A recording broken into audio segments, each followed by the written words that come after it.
একটা লোক আমেরিকাতে থাকতো, আমেরিকায়, বুঝলেন? তা আমেরিকা থেকে বাড়ি এসেছে মোটামুটি 30 বছর পর। তা বাড়ি আসার পর বুড়ো বুড়ি দুজন, বিশাল বড় বাগান বাড়ি, সময় পার হচ্ছে না।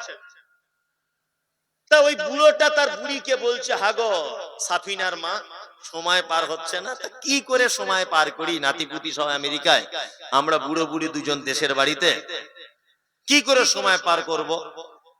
তা তখন বলছে ওর বুড়িটা যে এক কাজ করো, একটা গরু কেনো, মাঠে টাটে একটু নিয়ে যাবে, ঘাস টাস খাওয়াবে, পা হাত ছাড়বে, আর একটু টাটকা খাঁটি দুধ খাওয়া হবে।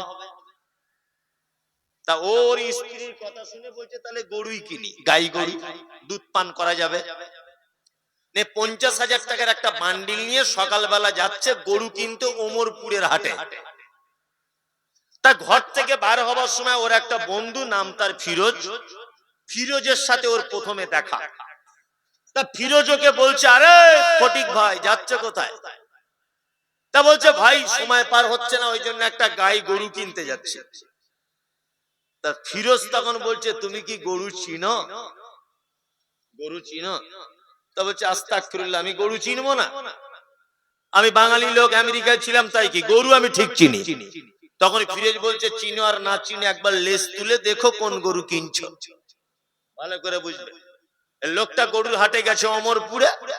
অমরপুরে যাবার পরে দেখছে একটা এড়ে গরু, খুব নাদুস নুদুস চেহারা, তার মালিক তার গলার দড়ি ধরে দাঁড়িয়ে আছে। এ এখন গিয়ে আমেরিকার লোকটা বলছে, ভাই গরুর দুধ হয় কতটা করে? আপনাদের এরিয়া গরু না কি বলে ওটা, কি গরু বলে আপনারা? এড়ে গরুই বলে তো, এড়ে গরু।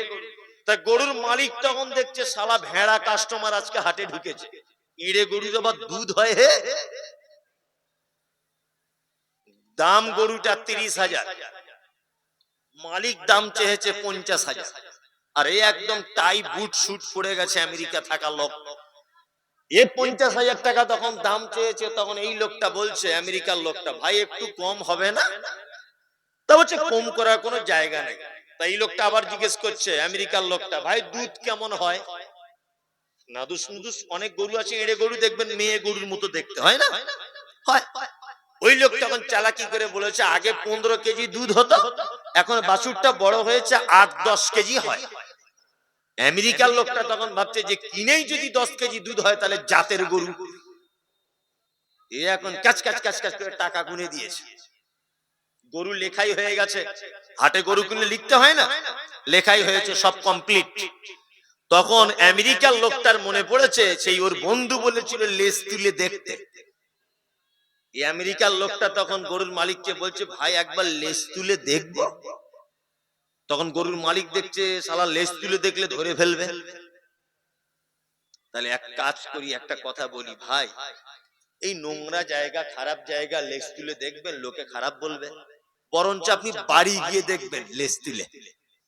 আর অরিজিনালি গরুর পিছনটা নোংরা জায়গা বা একটা খারাপ জায়গা, তাই না? পেচ্ছাপ পায়খানার জায়গা যদি কেউ এখন দেখে, তা লোক খারাপ বলবে যে কি পাগল লেজ তুলে দেখছে। এখন আমেরিকার লোকটা তখন বলছে, সত্যি তাই ভাই, বাড়ি গিয়ে দেখবে, এখন দেখার দরকার নেই, বুঝুন।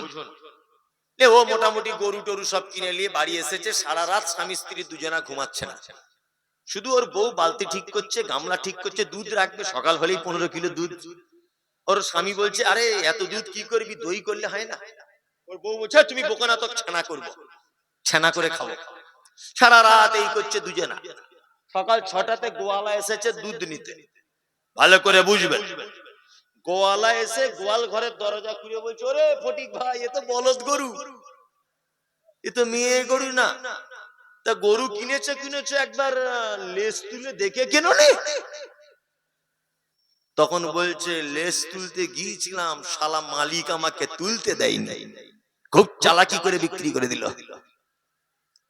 তা অনেক ছেলে যারা ইসলামের সঠিক বেদাত সুন্নত জানার চেষ্টা করছে, কিন্তু কিছু হুজুর আছে লেজ তুলে দেখার সুযোগ দিচ্ছে না, নিজেদের ইনকাম কমে যাবে বলে।